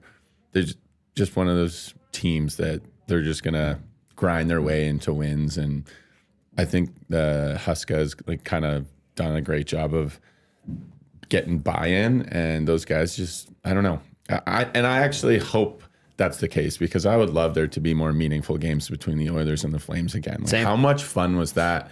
It just was such a tease that we only got one season. I know. Where both teams were good and meaningful, and the storylines and Kachuk, like I remember going to games, what was that? 2022. Yeah, where the Turtles outfits. 2021. It was just so much fun. Yeah. And it was such a shame that, things went the way they did with Kachuk leaving and all that. Like as much as a lot of Oilers fans can enjoy laughing about it, I do think like we were kind of robbed of more drama. Yeah. He did get the last laugh twice, though. Which is unfortunate. He's doing just fine for himself. Yeah, he's taking shots at Edmonton, and he can because he beat them in the Stanley Cup final twice. This is the EST Hangout. Portions of this hour brought to you by our good friends over at The Hive Product Marketing, official merch partner of Edmonton Sports Talk. Chelsea is back next week, and she's our go-to when it comes to products and merch over at The Hive, but they have a great staff over there if you're looking for any kind of apparel or stationery, basically anything. Their catalog is thousands of items long, and they could put your name, branding, and logo on anything and everything you want them to. Visit thehiveproductmarketing.com. Can't recommend them enough. Brock Boot in here, and so is Marie McCourt. Tom Gazzola with you. You can text us 780-218-9999. If you're watching on YouTube, get into the nasty chat, hit that thumbs up button as well. You guys dabble in the Blue Jays? Oh yeah, You're dialed in. Great start. What a side note! An amazing 10 days of sports. Yes, like maybe one of the Ryder Cup. Yep. Obviously Sunday football is just great to it's have a monster. back. Yes. And then as a Canadian, as a Jays fan, it's just crazy every night. I feel like I'm back in full spring playoff mode right now, but right? It's I just snuck up on me. I didn't anticipate this, but the weekend was so much fun. They're just blowing the Yankees out of the water. What was every the aggregate? Jays batter's going yard. 23-8 in total runs so far. I was tuning into some Yankees podcast last night. And? Oh, they're freaking out. They're like, who is Trey Yasavich? It's just a lot of fun right now. Wasn't that his 4th ever start? He was playing games for like the Vancouver Canadians this season. Yeah, he went like through all the levels apparently. Yeah. He was playing in the Florida, like Dunedin for the team, not for the Jays, like just playing, which is pretty impressive to be able to have gone through all of that, be that age, and then show up and play the most iconic team in the world. Yeah. In a playoff How game. old is he? 22. Oh, he's He just went a kid. 5 and Unreal. 1/3 innings yesterday, 11 strikeouts, no earned runs. So did he just come from nowhere, or was he a prospect that everyone's touted to be like the next coming of? They've been talking about him all season as a guy who could, if he maintained his level of play, like could be a factor later in the season. But I don't think anybody Not thought like it was this. going to be. He was going to go and strike out 11, but probably, and like we're not talking, some. It's not the White Sox. It's like Aaron Judge and Giancarlo Stanton, and just a deadly Yankees lineup that he just put. It was through. yeah, it was amazing. Yeah. It's great to watch. Well, I mean, a couple of years back. Well, it was more than a couple of years back when they went on their World Series runs there. I mean, boy, 92 and 93. like this city, this country exploded like crazy, and I haven't seen it quite that level yet, but boy, if they can keep winning, this country is going to blow their top off for them, I think. I was just talking about that with someone the other day about, my favorite or top iconic Mount Rushmore Canadian sport moments of the last 20 years, let's call it. And to me, the Bautista inning against the Rangers is up there because it's just an iconic. It was just amazing. Flip? Is that what you're the bat okay. flip, Yeah. the drama of it, the errors in the outfield. Oh my God, It was yeah. it was amazing, and it felt like the whole country was behind it. And then the Raptors, like Kawhi hitting that 3-pointer to win that game, I think it would also be on that list. And then the Crosby golden goal. I like the Canada-wide ones are kind of in their own higher tier category. Yeah, If yeah, we're yeah. just talking about the Jays and the Raptors, because it's always a little bit weird being further west, but I think we still for whatever reason kind of feel some pride in the one Canadian team in the NBA or the one Canadian team in the major leagues. I don't share that. You don't at all. Not at all. So I don't care for the Blue Jays. I don't care for the Raptors. It's good to see. I get enjoyment seeing other people happy. Right. So when they have success, like my dad, I was watching the game 1 with my dad, and he was getting pumped up, and I'm like, oh, that's good. This is nice. And it's always good to see the Yankees get the boots laid to them, which I appreciate. Like that's how I look at it. But I'm not like, I love the Blue Jays. The Blue Jays are great. do you have a team? Yeah, that's what I was just going to ask. Arizona, the Diamondbacks, a very, very fleeting affiliation to them. Right. So You but- also are a Cardinals fan. What's your tie to Arizona? Well, we had a home there for Oh, a you dozen did? years or something Okay. like that. So that's makes and sense. don't get me wrong. I watched the Cardinals absolutely implode to a horrible, horrible team yesterday in Tennessee. Hey, Rashad and Cervalli are saying McDavid extension might be coming today. Oh, Whoa. okay. Well, And, very good chance. Whoa. okay. Extension today. Hey, remember when I Alright. said Zen? It's just going to There you work go. itself Brock called out. it. Is it saying how? Okay, well let's Cervalli close knows out this all. Blue Jays thing, and then we'll get to these reports that Frank and Ryan are apparently unloading here right away. Yeah, I don't like. It's nice to see the country rally and come together, but I'm not going out and buying a Blue Jays ball cap. Totally ever. fair. Yeah. But I would say, like you just said it, but it's just a lot of fun Yeah. when everyone gets behind something and there's epic moments that's to me why sports are the best. When I have something to go do on Tuesday night that's high drama and you can have a beer or some wings with your buddies on a Tuesday, that's just what it's all about. And you know what? Put me in, coach. I'm ready to I'm play. in on it. The Blue Jays winning the way they did the other day, and I was at a restaurant with my dad, and a lot of Jays fans were in there, and they were excited. It made the vibe way better, Yeah. and I enjoyed that. But I wasn't going, let's go Blue Jays. Just wait. Let's go. Let's give Tom 2 more rounds, and when Won't it's- happen. I'll watch, but yeah. Okay, here we go. So this is all breaking right now. Elliot Friedman a minute ago said we are trending towards a Connor McDavid extension today. Ryan Rashog saying, my sense is there's a very good chance we see a McDavid extension today. Things are moving this morning. YouTube Trev said McDavid is staying, and so am I. Let's go, baby. So yeah, news is dropping fast and feverishly. On the Connor McDavid front, text us 780-218-9999. Get to the nasty chat. Brock Boot said it right here on this show. Be very zen and calmed everybody's nerves. Murray and I speculated, but Brock said, be calm, everybody. A McDavid extension, he'll probably stay. And here we go. Lieutenant Eric is saying McDavid extension. Yes. Nobody's saying anything about years or money, though. So doesn't matter. Yeah. This is 2 minutes ago. Elliot Friedman tweeted out, we are trending towards a Connor McDavid extension today. Finally. Yeah. We all, I mean, you were a Zen and whatnot. I mean, I was saying it was going to, I think most people feel like it was going to happen, but just as it was dragging on, it made, like you were saying, these conversations are like, what the heck? Exactly. Man? Like you almost have to start speculating on it because it was just getting so close to the season starting. But yeah, now I'm really curious to see the numbers. I'm glad it's happening, but I'm going to be stunned if it's more than 3 years. All right, predictions. Prediction time. Okay, so like years, term. Money. 3 years, $17.5 million. Or what would be fitting? 17.97. Right out of my mouth. Sorry. Okay, go ahead, Murray. Well, I was going to say 3 years, 17.5, but they kept so many of those guys who were dialed in kept saying that the money is going to be less than you think.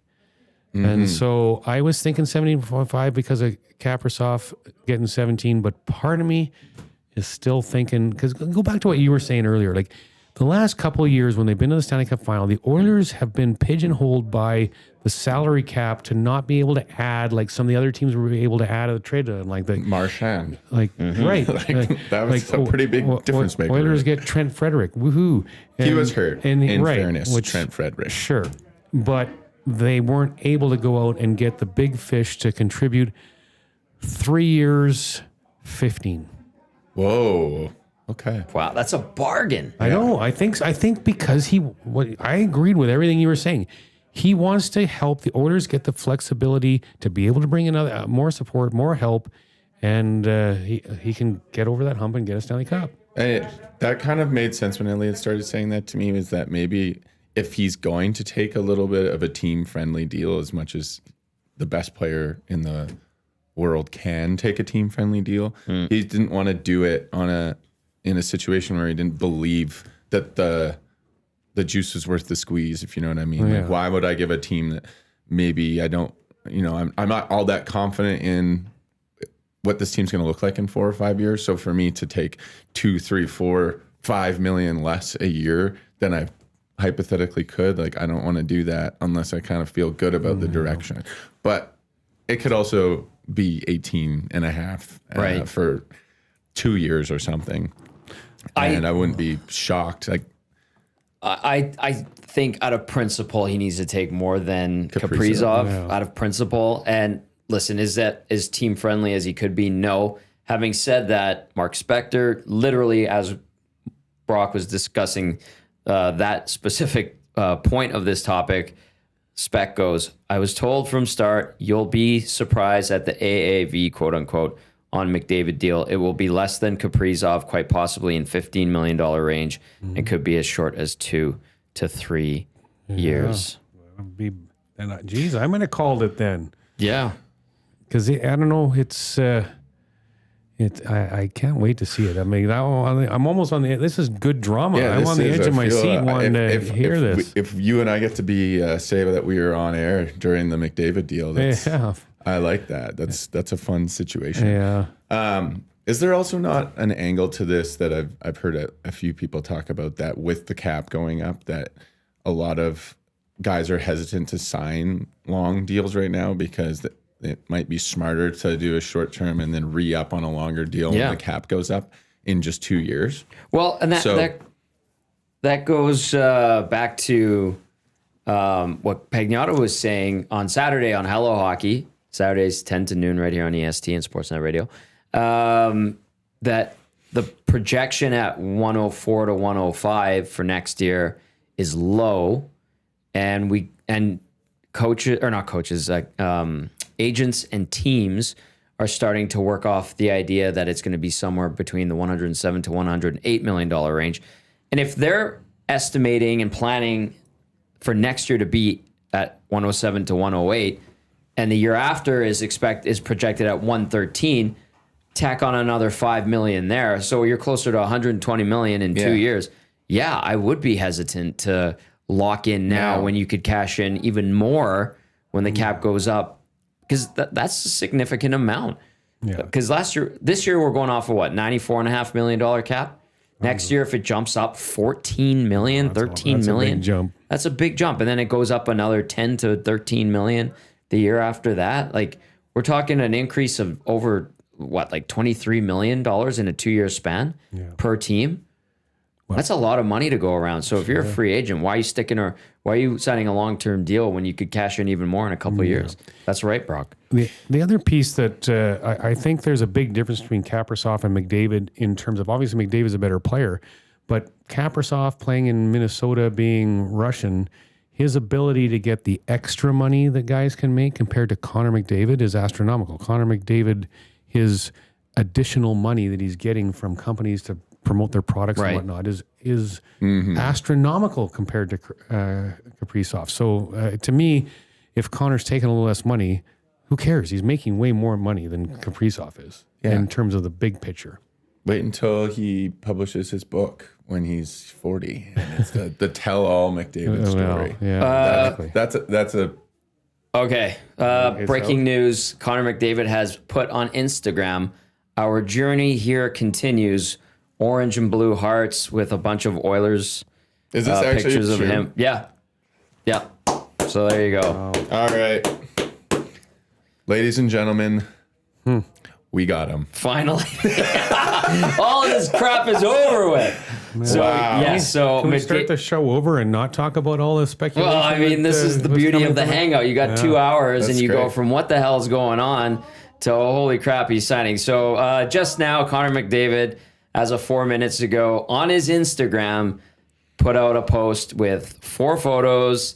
It's him lined up at the blue line with Ekholm, Nugent Hopkins, and Bouchard beside him. It says, "Our journey here continues," orange and blue hearts. Another lineup from him with Nugent Hopkins, Draisaitl, and Bouchard. Him going down the celebration line, down the bench, and then a picture of him on the Jumbotron at Rogers Place. So there you go. I think that pretty much seals the deal. Connor McDavid staying in orange and blue. Take a deep breath, Oil Country. Yeah, absolutely. Nothing's still out on the years and money, though. Oh, this is so interesting. Doesn't matter. No, it doesn't. You're right. Nothing matters. 2-hour oil stream today. 2-hour oil stream. Instead of long shot. Oh, Tom's working even boy. longer. Put that. I don't need to talk to HR Daddy about. You might, well, I mean, most days you work I'm just 3 hours kidding. and stuff. Just kidding. 2-hour oil stream programming though. Yeah, and then we'll see when the presser is either Okay. can go down and then Reed can go down. Okay, sounds good. Okay, yeah. There you go. So What a day. Yeah, Big what a day day. today in Oil EST Country. on Deal's the done. move, getting stuff figured out to how they're going to get this all rolled out to the public. Good job. There you go. Deal is done. We're waiting on term and bucks, but he's also, that same post he put on Instagram has been tweeted out by Connor McDavid. So there you go. It's all done. Hallelujah. 2-hour oil stream today. We're going in overtime, and away we go. So what do you think? Text us 780-218-9999. Someone says, there goes Tommy's theory on the more money than Kaprizov. I did, to my credit, I did say get it done before the start Got of the another season. one just dropping Okay. 8 seconds ago. Defenseman Jake Wallman has agreed to a new deal in Edmonton as well that we wow. expect to be announced shortly, thinking it will be in the 6-year range. Okay. Wow. Everything's happening. Well, Everything is happening. Well, it's the timing is right. I mean, the season's 2 days away. It has to happen now. Jeez. okay. Okay. Think of how immaculate the vibes are going to be at home opener now. This changes Immaculate everything. vibes. Yeah, I'm not even being hyperbolic. It's just going to be the weight of Oil Country has been lifted off of everyone's shoulders. Connor's going to be. Think of how loud that cheer is going to be when he comes out. Yep. Yeah. I agree. So there you go. McDavid deal. We're just waiting on the details of it. But the kid himself saying, we're the man now. Our journey here continues. putting out orange and blue hearts, and the details should be forthcoming. And then, as Murray just said, I think it was Spec had it. Yeah, Spec had it. That Jake Wallman 6 years expected to be announced That's as been well. speculated for a while. Yeah. What, 6 at 7 was kind of the number being floated around there? That sounds lovely. That sounds just fine. What a revelation he's become when Detroit basically gives him to San Jose with, was it a first-round pick? Wallman and a first-round pick? They sweetened the deal to get him out of there. Yeah, for it was a cap it was a purposes, first-round pick because they something like that. didn't want him on their team anymore. And then, they got San Jose got a second first-round pick out of the Oilers to get him here. And so he goes from not being wanted to signing 6 years at the, or was it 6 or 7 years with the... Sounds like six according with to the Spec. Oilers in that $7 million range from 2 years ago, being traded with a sweetener to get him off your team. That's And that's crazy. kind of what I was getting at earlier, though, with saying I think the window could be longer than it might look on paper, because there's always guys out there who have value that maybe are just in the wrong situation and they need to, have another opportunity or a fresh start. Or you look overseas to European guys who are older. I'm still leery of that, but Fair, yeah. But you find there are ways to look at what's the defenseman on Florida that they picked off of Mikola. Forsling, Gustav Forsling, yeah. Yeah, well, every other GM in the league looks silly for not finding that guy and pulling him onto their roster. Those guys exist, or they're rare, but it's possible to find value contracts or to give guys opportunities, and you just never know. Yeah, Forsling, just so was a Stan Bowman blow because he was a Chicago Blackhawk, and but I mean other guys blew it after that too. But now, Forsling, and I go back to regular. Like, I don't think regular is gonna be anything, but obviously people didn't think Forsling was, and look at him now. Yeah. And it was about that age where it kind of clicked in for Forsling at that 25, which is what regular is now. So who knows? He had a great camp, and it could just be the right situation for him to turn into something, because it sounds like he's going to get a pretty good opportunity and on a pretty good hockey team. So you never know, right? And we sat, I guess the royal we here, but as someone who followed the Oilers since I was 5 years old And worked for them for a number of years. It always felt in the difficult years that a guy would leave and then suddenly be playing lights out, right? And that's now we're on the other side of that coin, where there is already a good team here, and you can find a guy maybe who is in the wrong situation or needs a change of fresh air, and he gets to come to a team that already has a very strong core and identity, and they can kind of play and have less pressure and be able to maybe find their game again. And it's fun to be on the other side of that, where you're not seeing Tom Gilbert, or you could make a list of 10 miles long of guys who we ran out of town in Edmonton, who went on to have great careers in other places when things were just not great here. Yeah. Justin Schultz. Justin Schultz. Most of them were defensemen and goalies too, yeah. and they're trying to run another one out right now That's true. Don't get me started. if he would likely end up somewhere else and going, why did we let him go? What happened? Yeah. Funny how that works. Let's jump into the Paris Jewelers inbox, 780-218-9999. Andrea says, I'm so excited and stupidly emotional. Wow. This one says, oh my goodness, where do we got? This one says, I want to get excited, but I still have some PTSD from Otani Jet Day. That's from Paul. That Otani Jet thing was ridiculous. That was ridiculous. Like, Holy. people are tracking some jet, and it wasn't Otani going to the Blue Jays. He was still in LA, ready to sign a $700 million contract with the Dodgers. Connor put it out there already, so It's not April 1st, right? No, it's not. Okay, so I think we can confidently say that Everyone's It's saying done. the deal's done. Yeah. 2-hour oil stream coming up right after the conclusion of the EST Hangout. Tom Gazzola, McCourt, Brock Boot with you here. You can text us 780-218-9999. Get to the nasty chat as well. Portions of this are brought to you by our friends over at Play Alberta, presenting sponsor of Edmonton Sports Talk. Whoever had bets that he was going to leave, well, you just lost. Connor McDavid, by all indicators, has signed to stay on in Edmonton. We're waiting for the details. Apparently, Jake Wallman also locking up a new contract with the Edmonton Oilers. That one sounds like it's a 6-year deal, and we'll find out more. Nothing official from the Oil. I'm just checking my email. All their press releases go there. Nothing yet. Mike, the Michigan fan, texting in says, McDavid signed, this is a prediction, McDavid signs for 3 years, $18 million per, gets traded to Detroit at the deadline in year 3 and wins the Cup in Motor City. Ha ha. Oh my gosh. Mike, the Michigan fan. Ha ha. Jordan texted in, says, I teared up when I saw the tweets. Now we can breathe easy, Oil Country. And a lot of people feeling much, much better today now. And in the last, 10 minutes? Oil are starting the season 8-0 now. Oh, are they? Yep. Yeah, bold prediction from Brock Boot, formerly of the Oilers. Used to work in the Oilers TV realm, and then you went on to the in-house production side, right? Yeah, the game presentation. Game side. pres, yeah. So made all the LED graphics and intro videos and all that sort of fun stuff. And you still do that for other teams. Do you find yourself liking other? allegiances? Yeah, have your of allegiances course. waned a bit? No, Yeah, certainly. Because I would do a lot of work for a lot of different teams, and so it just changes your perspective. I think that's actually why I'm a little bit now able to remove myself from things and just look at it a little bit more just pragmatically. Because I work with some awesome people, and a couple. I'm actually doing a project with another Canadian NHL team right now. Which team? Or do you have an ND? I'll show you. No. But You've worked with the Canucks. You've worked with who else? As far as NHL teams, just the Canucks so far.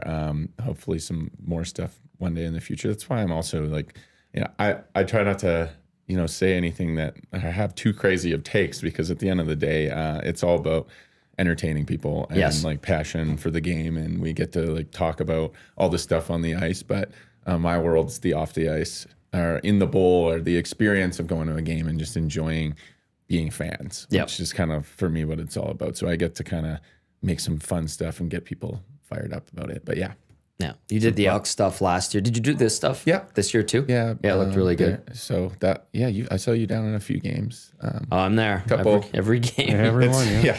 Busy time of year. Yeah. So I know you would I've been trying to get back here for probably a month, and I've just been totally unavailable, making graphics and all sorts of stuff for all these teams who are starting their season. So Well, it's perfect to have you in today, because it ties in nicely with all the signings. Yeah. Well, on the Elk side, on the media world, how about Evan Dom?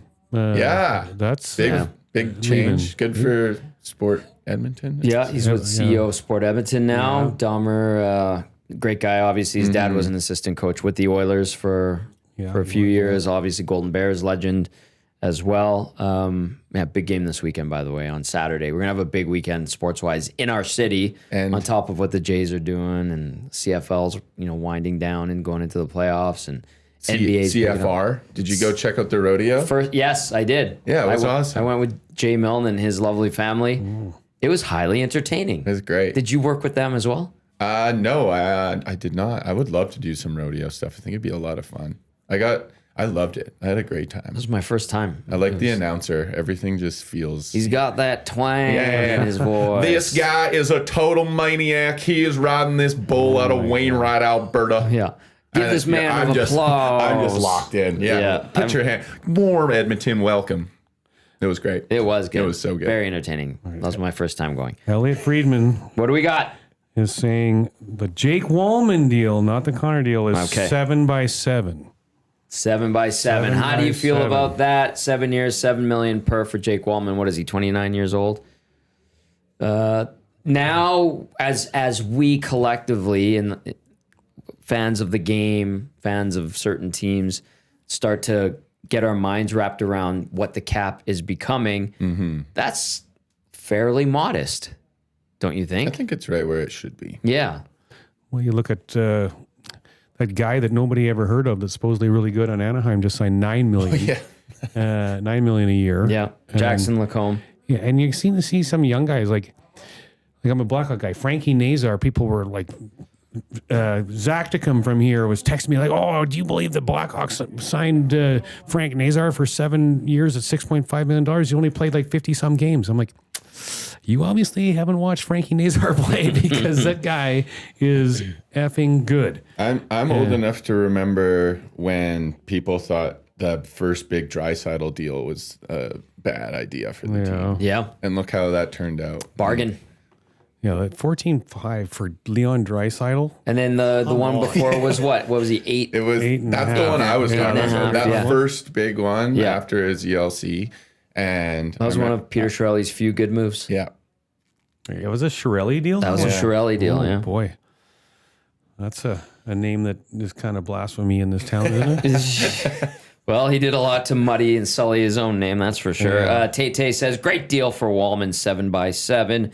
Jordan says, announcer of the CFR's name is Brett Gardner. He's also the voice of PBR Canada. Okay, that tracks. Jordan also teared up when he saw the tweets. Now we can breathe easy. Oil Country. I think I read that one already, but there you go. Here you go. what do we Frank Nazar Frankie Nazar. debut baby. ticket access card from Lieutenant Eric. This is Upper Deck, what year? 24-25. So that's like a rookie card. Wow, I think I go. was listening Luke will to them love this that. morning. They were cracking packs, and I heard Frankie Nazar's name listed there. The holographic. That's very nice. That's a nice one. Raider Jesse says, today is a good day. So there you go. A lot of good things happening. We got a Wallman deal. Jake Wallman 7x7. Doesn't sound like he's going to be ready to play by Wednesday. He's nicked up. Matthias Janmark also banged up. And then the big news, Connor McDavid has signed or is extending with the Edmonton Oilers. We're waiting on details there. The man himself putting it on his social media accounts, staying in orange and blue. And what started out as like a frustrating hangout, talking about the negative possibilities. All scenarios need to be looked at, as Brock said. Well, you and I were the negative ones. Mr. Zen over here. He was. I don't know. Maybe I just had an intuition. I don't know. Oh no, there goes my phone. Just kidding. And my here we Frankie are. Nazar. Now we card. can just laugh about the first 30 minutes. Well, That's fine.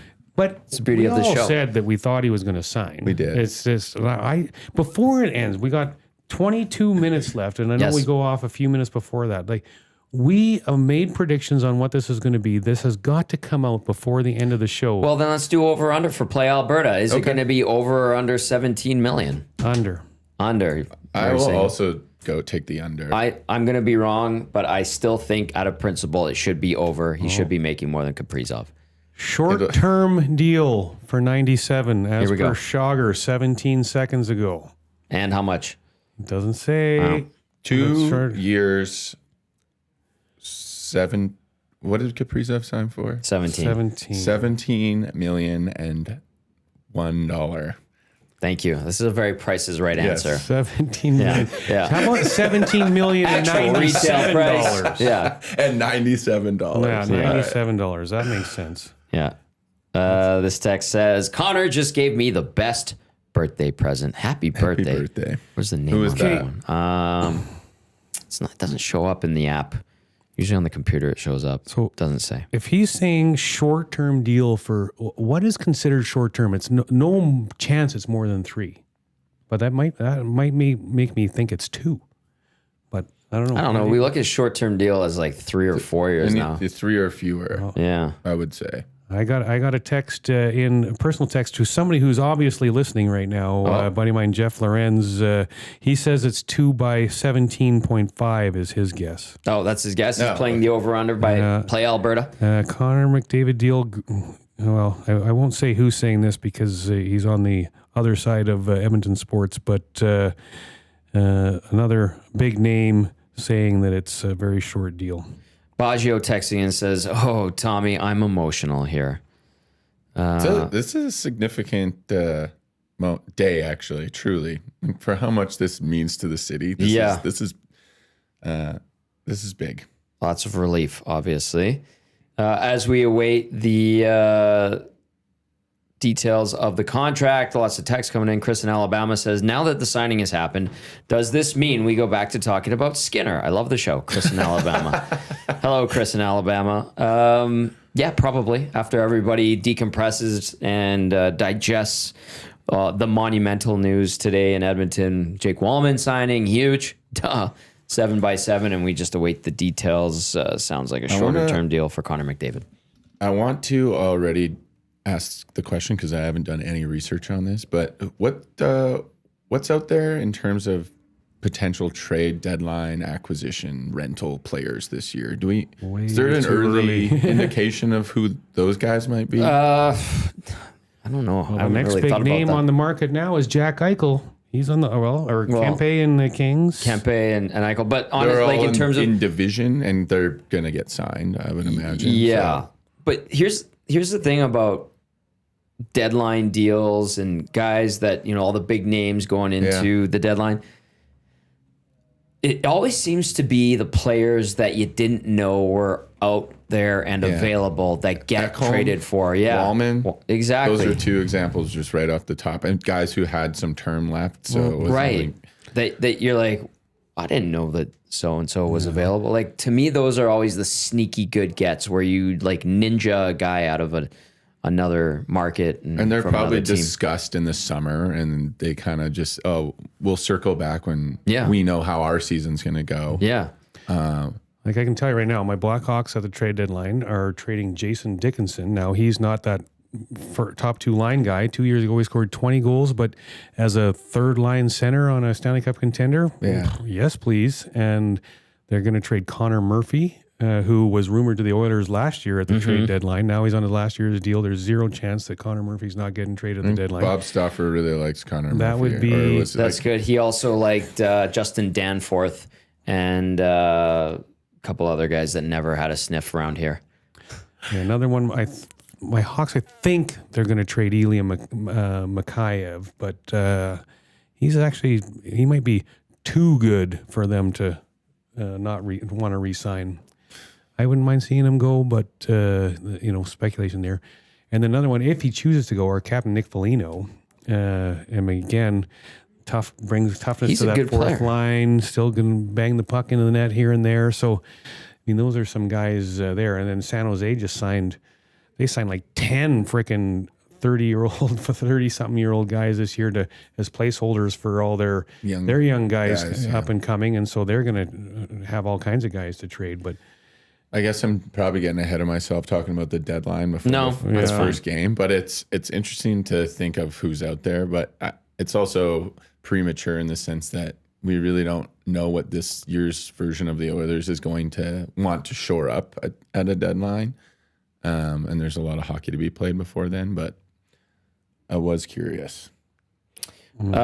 Just in terms of when we will hear from Connor McDavid, he will not do a sit-down media conference, apparently, and has chosen to make himself available at practice, following practice tomorrow. Whoa, guys.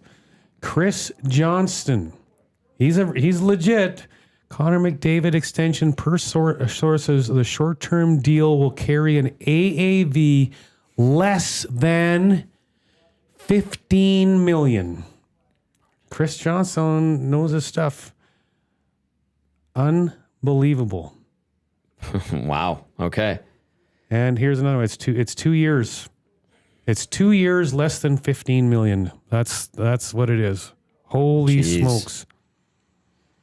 Okay, what do you think? 2 years, less than 15 mil. That's a team-friendly contract for the best player in the world. This information has been coming in fast and furious. You could text us 780-218-9999. Get into the nasty chat as well. 2 years, less than 15 million. Unbelievable. Go get a winner out smokes. then. Go get a winner. Go get those free agents and go get those deadline deal guys with that extra money you just saved. Yeah, well, how much hypothetically could you take on at a deadline with that deal now? So that deal, if it's less than 15 million next year, anything for this year. This year stays the same. But now all of a sudden, if the cap goes to 107 million, let's say, because now the projection was like 104 to 105, Pagnotta, great insider, was saying on Hello Hockey, agents and teams are working as if the cap will be from the $107 to $108 million range.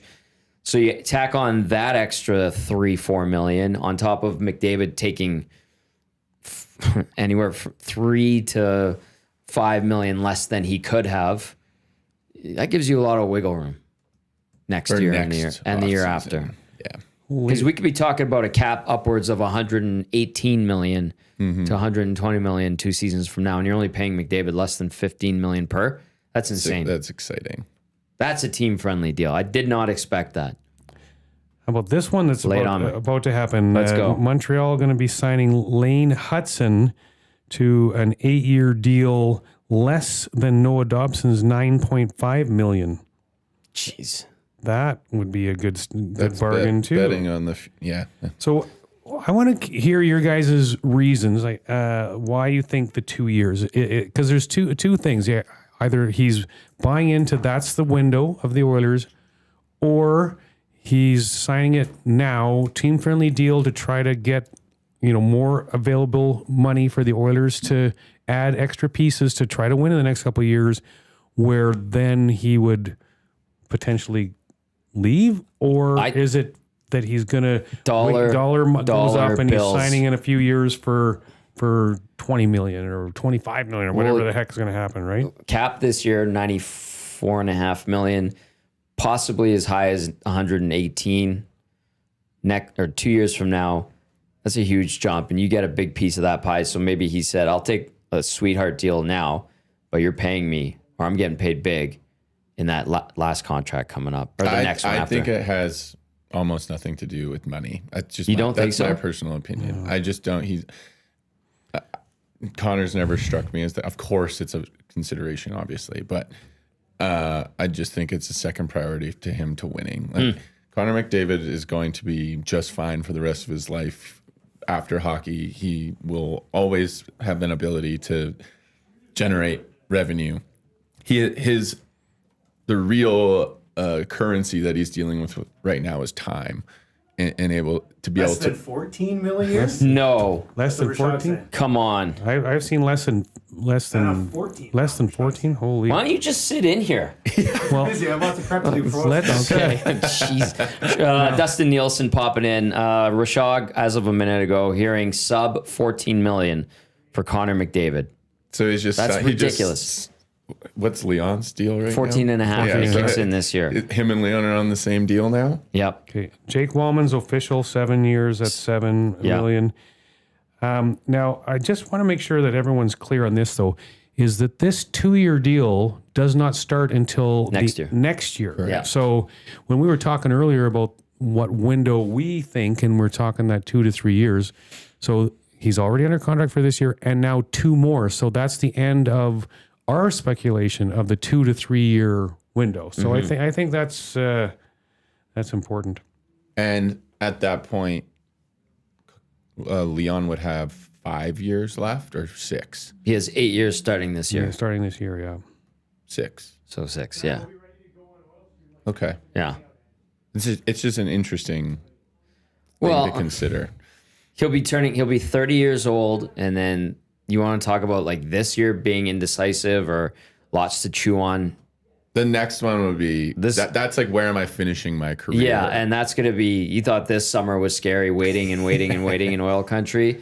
I think 2 years from now, buckle up. This is just the appetizer. A lot can happen in 3 seasons before we get there. So let's one day at a time right now. Let's one be season very at a zen, time. as you said. Hey, it got us where we needed to be today. There you go. Chris Johnstone saying it's $15 million AAV. So, but Spectre saying 2 years under $14 million. So there's a little speculation going on there, but whatever. Either way, it's done deal. 2 years at really good team friendly deal.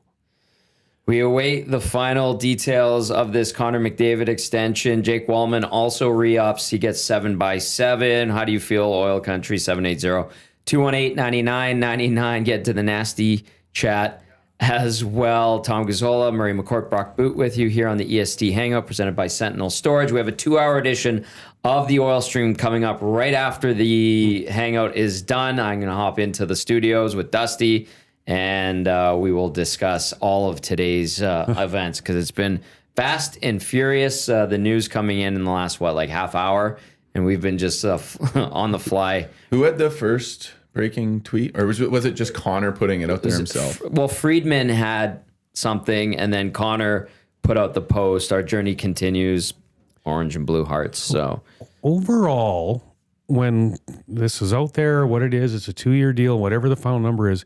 Do you guys feel that there's going to be jubilation and excitement with the Oilers fans, or are people going to be, ooh, only 2 years? The only 2 years will come after this initial joy that we're seeing among our listeners and viewers right now. Yeah. Because you get to Are you kidding me? what? The Edmonton Oilers have tweeted, the Oilers have signed forward Connor McDavid to a 2-year contract extension with an AAV of $12.5 million. What? $12.5 million. Are you kidding me right now? I said it. It's not about the money. Holy he could crap. make money and Are the you rest of kidding his me? life. He wants to win. $12.5 million. $12.5 million. Amazing. Are you out of your freaking mind? That's tweeted by the Oilers. Jeez. Okay, we've got 4 minutes left on the Hangout. Tune into the Oil Stream, special. Yeah, thank you, Brock. Holy. 2-hour edition coming up right at the conclusion of the Hangout. $12.5 million per year on this 2-year extension for That Connor answers McDavid. your question, Murray. Wow. No one's going to be upset that it's 2 years. Yeah, good point. Everyone's Does it? going to be happy. I'm No one's- dumbfounded. Yeah. I want you were talking about it as well, Brock. Like all the people probably in his ear, the ones that wanted the home run, I feel like would be like, what are you doing? 12.5, that's it? Yeah. That's what's going on here. That's Wow. insane. I Like mean- great for the team, great for potential building this team into a Stanley Cup champion, keeping the window open, but wow, $12.5 million. $12.5 million. I'm in shock a little bit on that. Like, I'm flabbergasted. yeah. And but when you look at other guys now, like that have contracts upcoming and whatnot, like if Connor McDavid did that, they got to look in the mirror and go, you know what? I gotta do the same. I can't ask for the world if Connor McDavid's not. We want to win here, so team friendly deals are going to be what I think that's going to. Wow, I'm stunned. I am stunned as well. I think if you ever, not that anyone ever should have, but if you ever question what Connor McDavid's actual goals are and what he really wants, this answers that forever. This is a statement. Yeah, it is a statement. He wants to win more than he wants to make money at this point in his career. Yeah. Jeez. And That's this is just like doubling and tripling down on that and just making a statement. Well, I made a statement last week. Bronco Nick says, so Tommy's rant last week where I was like, come on, man. He's going to, I went off. I'm like, you think he's going to take less than Kirill Kaprizov? That statement, it was completely null and void because I didn't think it would be $4.5 million less than Kaprizov per year. What is this going to do to the rest of the landscape when you talk about like Jack Eichel and like Connor Bedard's in negotiations for an extension now? And what are these guys going to do? Like, what does this do? Is this an outlier now, or is the Kaprizov deal still where guys like Jack Eichel are going to go and say no? We're not looking at Connor. That's an outlier. I think the second one that you said where he goes, no, I should be making Kaprizov money because guys now I think have enough swagger and are willing to take the money even though they shouldn't be making like in principle more than the best player in the world. But this gets back to what I said when we first started the show before any of this was like all of that had to have been in Connor's mind. Like if I do this, am I costing other guys in the league millions of dollars by this decision? the answer is yes. Yes, But- absolutely. But there will But- be guys who still say, I want the money. And, Yeah. and they'll get it. Yeah, of course. Yeah. But it's to me why this whole process was the way it was because I feel like he this was always part of potentially a direction he wanted to go, but there was just a lot to consider. So insane. Okay, we have like a minute left. Final thoughts from Brock, final thoughts from Murray, and then we're going to take a quick break, and the Oil Stream special 2-hour edition will get going. Go ahead, Murray. Go ahead.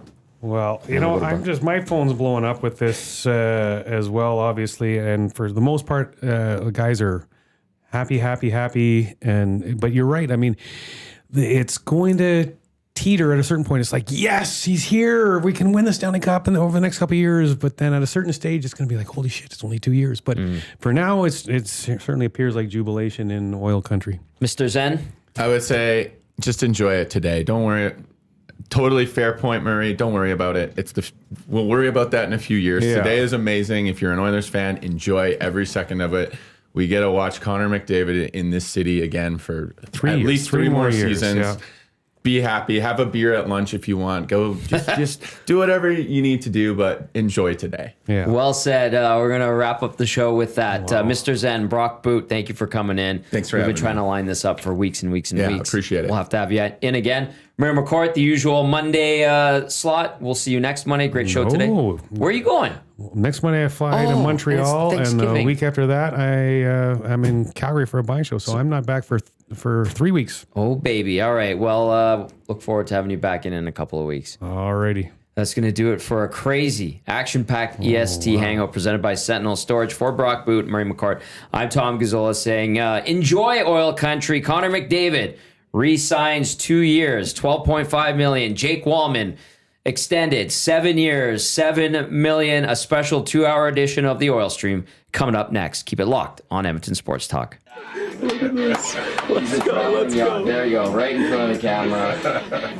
First-time guest, long-time listener, fan of the original draft commissioner. Welcome to the EST Hangout presented by White Claw Hard Seltzer. The difference is clear. Matt Iwanek, Tom Gazzola with here. Joining us today,